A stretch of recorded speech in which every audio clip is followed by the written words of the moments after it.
సమావేశం సూర్యాపేట జిల్లా రేపు ఏప్రిల్ 27వ తారీఖున జరిగేటువంటి భారీ బహిరంగ సభ కేసీఆర్ గారు ముఖ్య అతిథిగా వచ్చేటువంటి దానికి మా నియోజకవర్గం నుంచి పార్టీ దిశానిర్దేశం ప్రకారం మాకు ఇచ్చిన బాధ్యతలను పూర్తిగా నెరవేరుస్తామని చెప్పేసి ఈ వేదిక మీద నుంచి రామన్నకు హామీ ఇస్తూ తెలంగాణ జాతిపిత కేసీఆర్ గారిని నాయకత్వాన్ని కాపాడుకోవాలి, కేసీఆర్ గారిని కాపాడుకోవాలి, కేసీఆర్ గారు బయటకు వచ్చి మన తెలంగాణను కాపాడుకోవాలి.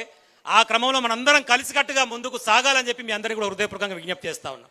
ఎందుకు ఈ మాట అనాల్సి వస్తుందంటే ఎవడో పనికి రానోడు పొలిటికల్ యాక్సిడెంట్ ద్వారా అయితే కావచ్చు కాక ముఖ్యమంత్రి, కానీ ముఖ్యమంత్రి అయినంత మాత్రాన కేసీఆర్ ఇష్టం వచ్చినట్టు నోటికి మాట్లాడతామంటే చూస్తూ ఊరుకోం, తస్మాత్ జాగ్రత్త, నాలుక చీరేస్తాం కొడక అని చెప్తా ఉన్నాం. మాట్లాడితే ఆయన మొన్న మాట్లాడుకుంటే ఏమంటాడంటే అసెంబ్లీ సాక్షిగా భాష బట్టలు ఉడదీసి కొడతా అని మాట్లాడుతున్నాడు. ఈ బట్టలు ఉడదీసి ఇచ్చిన మీకు ఎరికేనా? అసలు 2009లో వీడు పోటీ చేసినప్పుడు గురునాథ్ రెడ్డి అంటే ఆయన గుడ్డలోడ తీసుకోండి ఫస్ట్ ఆడ 2009లో ఈయన గుడ్డలోడ తీసి గురునాథ్ రెడ్డి ఆడ కొడితే వానికి అంటే అదే మతికొస్తున్నది. ఇక ఎవరి గురించి మాట్లాడినా గుడ్డలోడ తీసి ముచ్చటే మాట్లాడుతున్నాడు.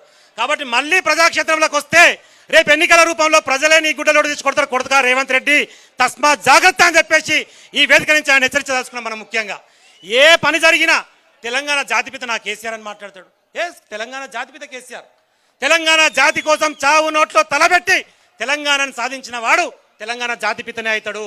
తెలంగాణ కోసం పార్టీ పెట్టి 14-15 సంవత్సరాలు నిర్విరామంగా పార్టీని ముందుకు నడిపించి ఎక్కడా కూడా చిన్న హింసాత్మక సంఘటనలు చెదరగకుండా అహింస మార్గంలో ఆర్టికల్ 3ని ఉపయోగించి తెలంగాణ సాధించిన కేసీఆరే 100% తెలంగాణ జాతిపిత.